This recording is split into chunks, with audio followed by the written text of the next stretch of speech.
Welcome to the DMF. I am your host, Justin Yachts, and this is episode 92. And this is going to be a special episode because I'm not really going to be covering or reviewing anything. On this episode, I'm just going to be kind of walking through kind of a day in the life with me and how, well, not really a day in the life with me, but I'm going to explain to you how my week has been because it's been very busy and what's going on, and that's why it's taken so long. So stay tuned.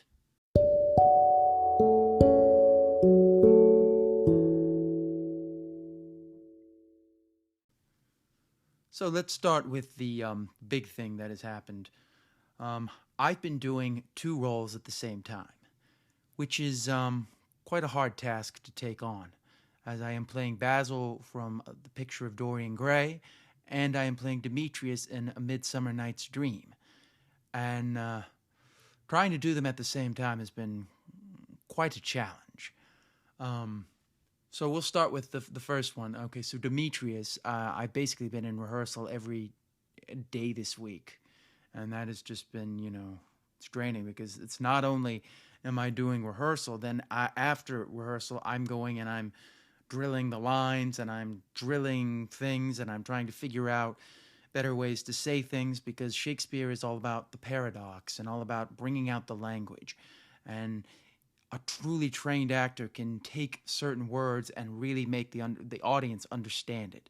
Now, some won't understand it on an intellectual level, but on a subconscious level, they'll get it. And it's very important to me to reach that with Demetrius. And the trap with Demetrius would be to just play him as, a jerk. We're just playing that. So I want to bring multiple layers to him. And I've also been dealing with, with this script, they've cut a lot of his lines because they've shortened this. They wanted the Midsummer Night's Dream to be an hour and a half. So in order to do that, you have to sacrifice a lot. So I had to really take lines, look at the lines and be like, okay, what is he trying to say with this line and how do I convey it in the best way possible? So it's been like almost a full-time job. And then I've got Basil. So I go right done from that to Basil.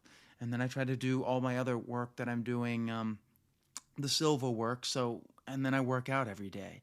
So all these things, kind of pile up and it's hard to, just do one or the other. And then I found out this week that I had to go to, that I was going, well, I didn't find out, I knew, but it's still a hassle. I had to go see my brother graduated from college at Dickinson Law in Pennsylvania, so we had to go do that. So all these things I'm juggling around. So with the acting, it's been hard because we've been working on blocking, and then we've been coming out and doing this and doing that, and I've been for a while there I was struggling with trying to find Demetrius. I felt I was playing him way too much with a warrior aspect instead of what he is, which is kind of bratty and annoying and more of, trust fund baby, as some would say. So that aspect has, it's been hard to just, it's been hard to, to find that because I'm playing two different roles. So, keeping each one balanced out. But now I think I've found it, and I'm working towards where I want to be. I'm in a good place. I wouldn't say I've reached it yet, but I'm getting there. So it's just been a constant process, and every rehearsal I'm trying to lay it in and really deliver what I need to deliver. And then when I come home, I'm just going over lines, and then I go work with my vocal coach, and we work on lines again, and it's just where to say certain things, what to stress. That's the key in this to me with Shakespeare, if you really want to do it well, because it requires a mastery of language, and in order to do that, you really have to know what you're doing. You have to know exactly what you're saying, and you need to know how to stress what you're saying so that the audience gets it. Now, I know I'm kind of repeating myself here, but it bears repeating because it just there's a lot to take in. In some ways, Shakespeare is very similar to learning a foreign language in some ways, because you need to know what's saying. But after a while, when you keep doing Shakespearean plays, you get it. You don't really have to look up everything, because you just start, developing it. I mean, there are other ways to do it. You could get the modern translation. One of the best apps possible out there is the Shakespeare Pro app. Absolutely the best Shakespeare app you could ever get, other than the Shakespeare app that, pronounces the words. It's like a Shakespeare pronunciation app. And that's been it. So that's what I've been dealing with. A lot of, just, trying to figure out this character and then balancing it out with the other character that I'm playing. So that's Demetrius. And now when we come back, I'll talk a little bit about Basil.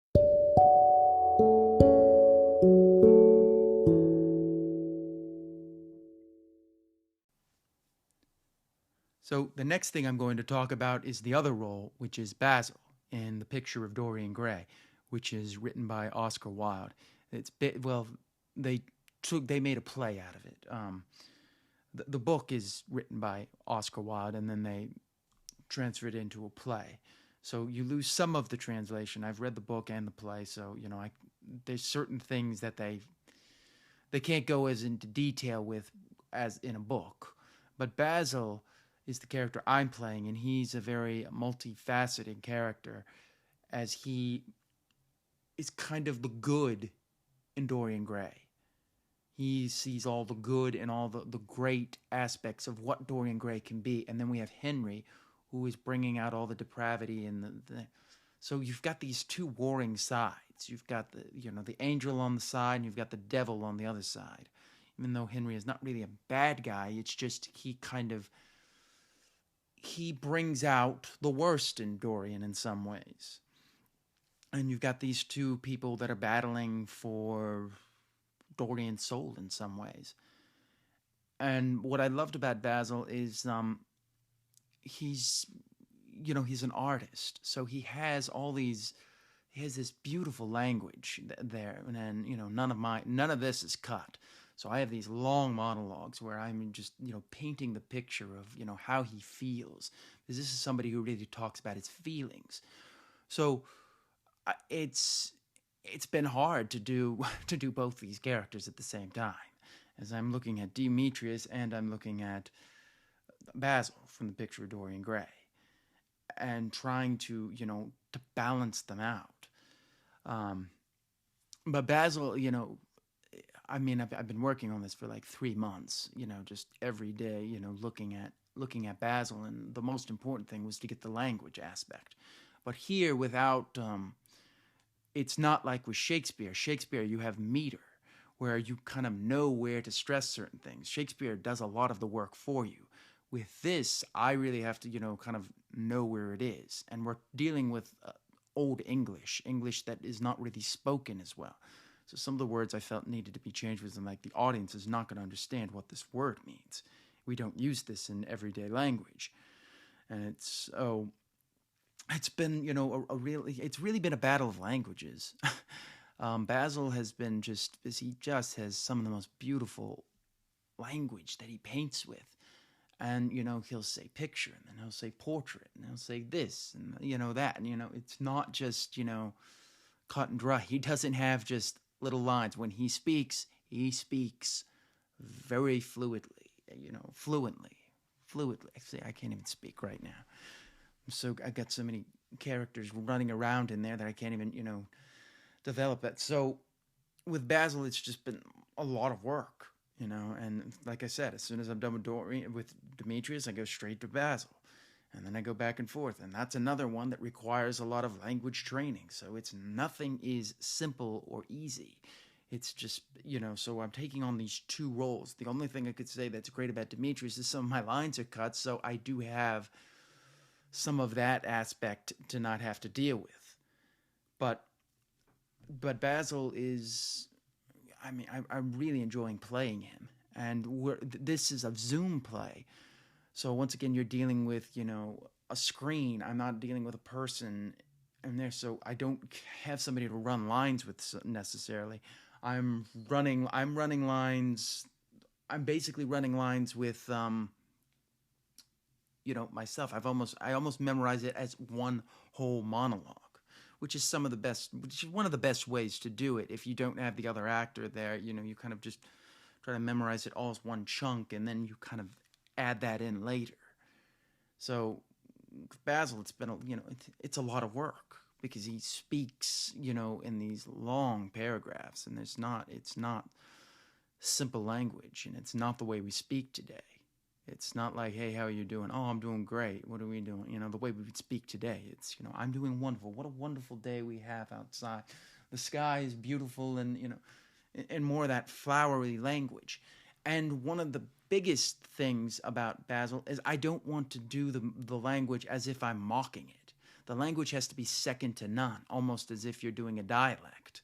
Even though I'm not necessarily doing a dialect, I'm elongating words with, so even though it's going to sound like a dialect, but it's more like transatlantic speech. But it has to just flow because it can't feel foreign. It just has, this is the way they spoke. That's the real trap of just saying these lines like, oh, I'm going to say them with thee and thou and everything, and not really understanding what he's doing because these are real people. This is how they really spoke, and you have to get as close to that as you possibly can. So that's Basil. And when we come back, I'm going to detail my trip to Pennsylvania.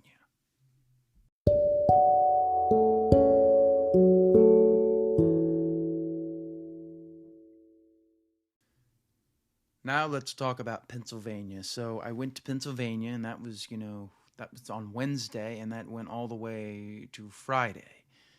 And Pennsylvania is not an easy trip because we drove. We drove to Carlisle, Pennsylvania. Most of you have no idea where that is. Well, that's where Dickinson Law is, where my brother went to school. And he's graduating from there, so we had to go. And so a lot of, it's like 7 hours in a car. And that is not always fun, especially driving through Virginia. Coming from Charlotte, North Carolina, all the way to Pennsylvania. It can be, quite a drag. So, I'd listen to music and stuff. It's like, I can't memorize lines in a car. I would get car sick. So, I just kind of, tried to stay centered as much as possible and just let the trip go where it needed to go. And we had a fine trip. When we got to the hotel, it was supposed to be a suite, but apparently that is a suite to them.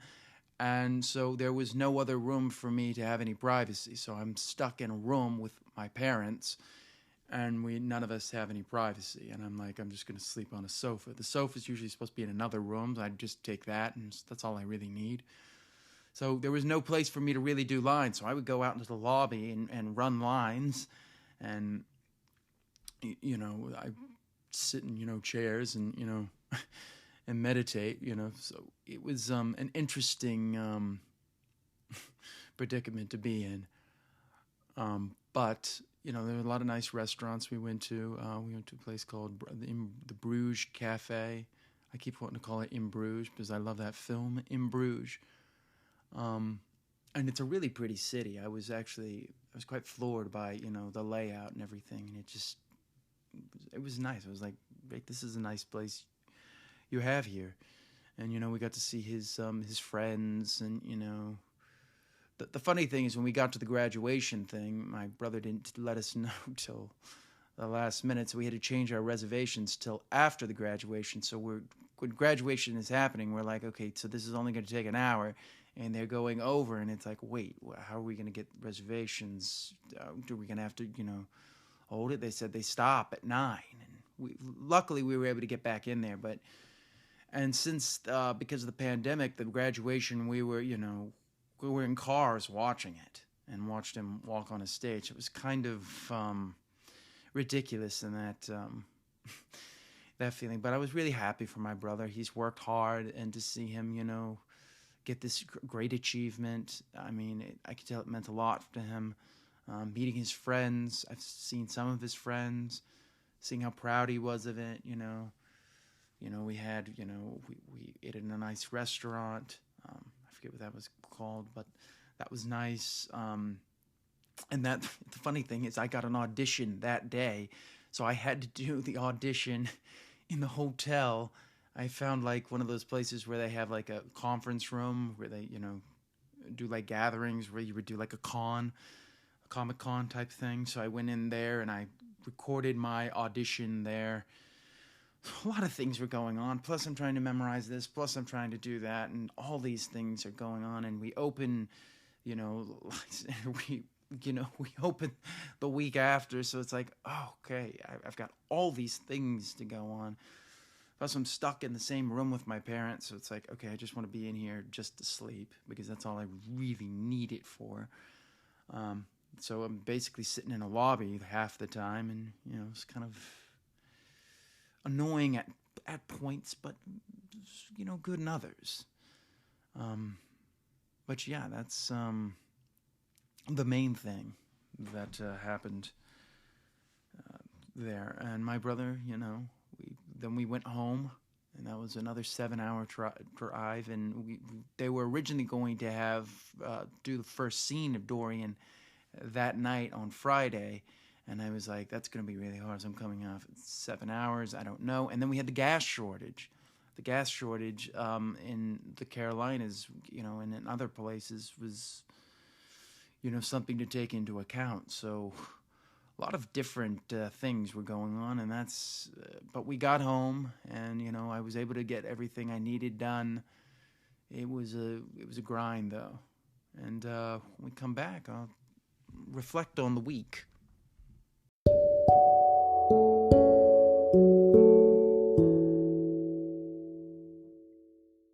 So, all in all, wow, this was quite an ordeal to go through. I mean, just 2 plays at the same time, an audition, going off to Pennsylvania, seeing the thing, doing all this, going here, doing that.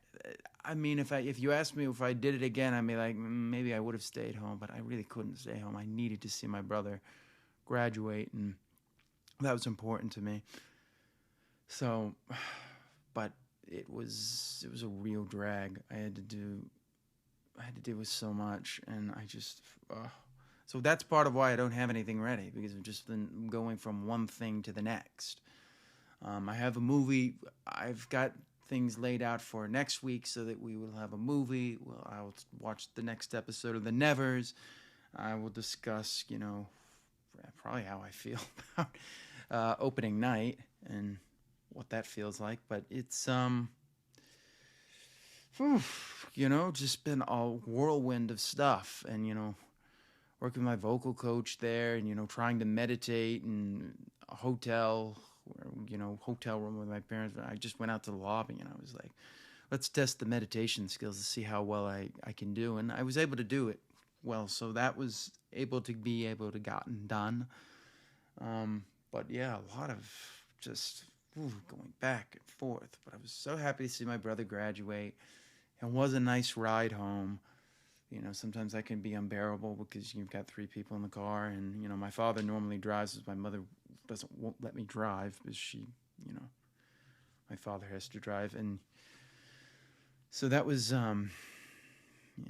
interesting. But I'm happy. I've got these things done. I'm ready. I feel ready for the plays, and I feel like it was all worth it. It was a grind, but I got it done, and I'm happy. I hope everyone enjoys the work I put into these 2 plays. Dorian, I have a feeling, is probably going to be delayed because it looks like we're going to need more time to work out certain things like blocking, and just a lot of things are going on. A lot of people are graduating. It's not an easy time to get all this done, but that will be coming.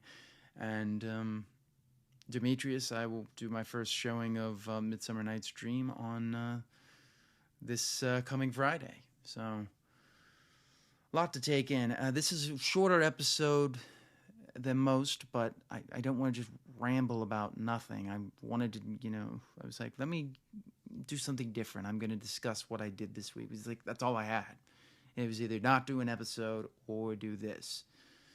And I'll tell you, one of the things that takes a long time with doing these episodes is I listen to everything. I always listen to what I've recorded so that I can make changes and see what's there. I try to get everything done in one take. Sometimes I don't get it done in one take, but so I take a lot of pride in preparing and then going out there and delivering the best product. It's almost like I'm doing an improv of a play in some ways. And then I got to listen to it. I won't put anything up until I have listened to it at least once, because I need to know exactly what it sounds like. If there's problems there, sometimes I'll be like, okay, that's just one thing there. Should I edit that out? Did I accidentally curse and not know it? These are things that, have to always be done. So there's a lot of, going back and forth and researching what needs to be done. And with that, I think that about does it. I want to say thank you for listening. As always, you can find me at Justin Yachts, and I will see you next time on the DMF